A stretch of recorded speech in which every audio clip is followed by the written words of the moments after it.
രാത്രിയാകാൻ വേണ്ടി ഇരു വിഭാഗവും കാത്തിരിക്കുന്ന ഒരു പ്രതീതിയാണ് ഇപ്പോൾ ഉണ്ടാകുന്നത്. പകലിൻ്റെ ശോഭ ഒന്ന് മങ്ങി സൂര്യൻ്റെ അസ്തമയ കിരണങ്ങൾ ഏറ്റുവാങ്ങി തുടർന്ന് ഫ്ലഡ് ലിറ്റിൻ്റെ മനോഹാരിതയിലേക്ക് കുടമാറ്റം മാറണം. അതിനുവേണ്ടി ഇരു ദേവസ്വങ്ങളും ഒരുങ്ങുകയാണ്. പതിവ് വിപരീതമായി കുറച്ച് നേരത്തെ ഇക്കൊല്ലത്തെ കുടമാറ്റം ആരംഭിക്കാൻ സാധിച്ചിട്ടുണ്ട്.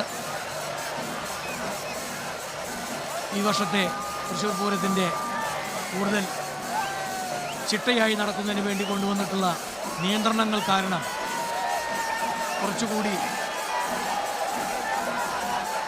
വേഗത്തിൽ, നേരത്തെ ഇവിടെ ജെയ്സൺ സൂചിപ്പിച്ചു, പിന്നെ ഈ കുടമാറ്റം പലപ്പോഴും സമയത്തിന് നടത്താൻ സാധിക്കാത്തതിൻ്റെ പ്രയാസം, അത് ഇക്കൊല്ലം ഒരു പരിധിവരെ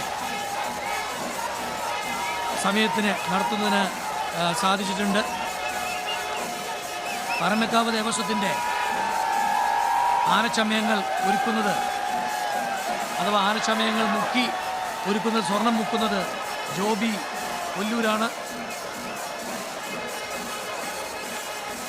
തിരുവമ്പാടിയുടേത്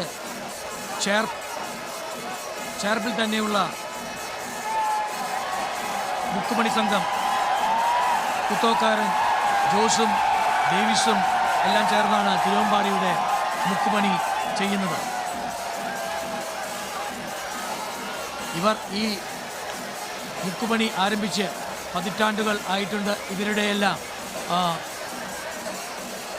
പിതാക്കന്മാരിൽ നിന്നും അഥവാ അവരുടെ കുടുംബത്തിൽ നിന്നും അവർക്ക് പകർന്നു കിട്ടിയ വിദ്യയാണ്. ഇന്നതിനെല്ലാം ഒരുപാട് ഓട്ടോമാറ്റിക്കായിട്ടുള്ള അഥവാ ആധുനികമായിട്ടുള്ള സംവിധാനങ്ങളുണ്ട്.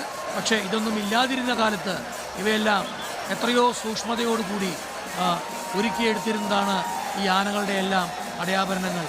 മറ്റൊരു വലിയൊരു പ്രത്യേകത നാം മനസ്സിലാക്കേണ്ടത്, ഇവിടെ കാണുന്ന ഈ 15 30 ആനകളിൽ ഉപയോഗിക്കുന്ന എല്ലാ അടയാഭരണങ്ങളും ഓരോ വർഷവും പുതുക്കി എടുക്കുന്നതാണ്. കഴിഞ്ഞ വർഷത്തെ ഒന്നും തന്നെ അടുത്ത വർഷത്തേക്ക് ഉപയോഗിക്കുന്ന പരിപാടി തൃശ്ശൂർ പൂരത്തിന് തിരുവമ്പാടി പാറമേക്കാവ് വിഭാഗങ്ങൾക്കില്ല. ഇതിൽ ആലവട്ടം എല്ലാം പുതിയ ആലവട്ടങ്ങളാണ് ഓരോ വർഷവും വരിക.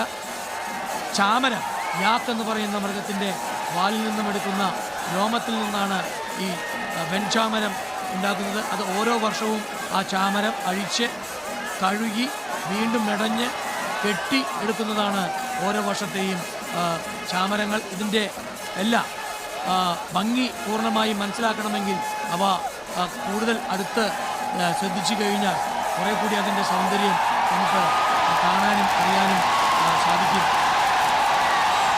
ഇതാ തിരുവമ്പാടിയുടെ ഫാൻസി കുട. നടുവിലുള്ള ആനയ്ക്ക് ശിവലിംഗവും രണ്ട് വശത്തും ചന്ദ്രക്കലയും അതിനു മുന്നിൽ കിടക്കുന്ന നന്ദിയും.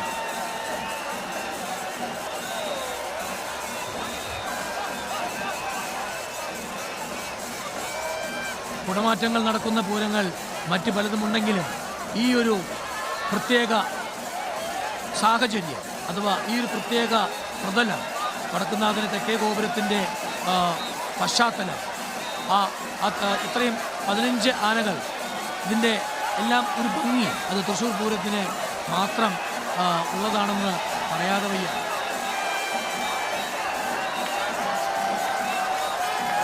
ഒരുപക്ഷെ വടക്കുന്നാഥൻ്റെ ചന്ദ്രക്കലയെ പ്രതിനിധീകരിക്കുന്ന വടക്കുന്നാഥൻ്റെ പ്രതിഷ്ഠ ആർക്കും കാണാൻ സാധിച്ചിട്ടില്ല. നെയ്യ് മൂടിക്കിടക്കുന്ന നെയ്മലയാണ്. അതിൻ്റെ മുന്നിൽ ഇത്തരത്തിലുള്ള ഒരു ചന്ദ്രക്കലയാണ് ആളുകൾക്ക് കാണാൻ സാധിക്കുക. ആ ചന്ദ്രക്കലയുടെ രൂപമാണ് ഇവിടെ തിരുവമ്പാടി ഫാൻസി കുടയായി തങ്ങളുടെ ഗജവീരന്മാരുടെ മുകളിൽ ഉയർത്തിയിട്ടുള്ളത്. പാറമേക്കാവ് ഇരുനിലക്കുട, നടുവിലെ ആനയ്ക്ക് 3 നിലകളുള്ള കുടകൾ. ഏതാണ്ട് ഒരു 40ഓളം വർഷങ്ങൾക്ക് മുൻപ് ഈ കുടകളെല്ലാം അതാത് സ്ഥലങ്ങളിൽ നിന്ന് ആ ദേശത്തെ ഉത്സാഹക്കാർ ഏറ്റിക്കൊണ്ടുവന്ന് പൂരത്തിന് അണിനിരത്തുകയാണ് പതിവ്. ഇന്നിപ്പോൾ അതെല്ലാം ലോറിയിൽ കൊണ്ടുവന്ന് കൃത്യമായി അടുക്കും ചിട്ടകളും കൂടി അണിനിരത്തി അതിലേക്കായി 45 or 60 ആൾക്കാരെ നിയോഗിച്ച് കുടമാറ്റം നടത്തുകയാണ്. മൈക്ക് ഓഡിയോ ക്ലിയർ ആണോ? മൈക്ക് ഓഡിയോ വരുന്നുണ്ടോ?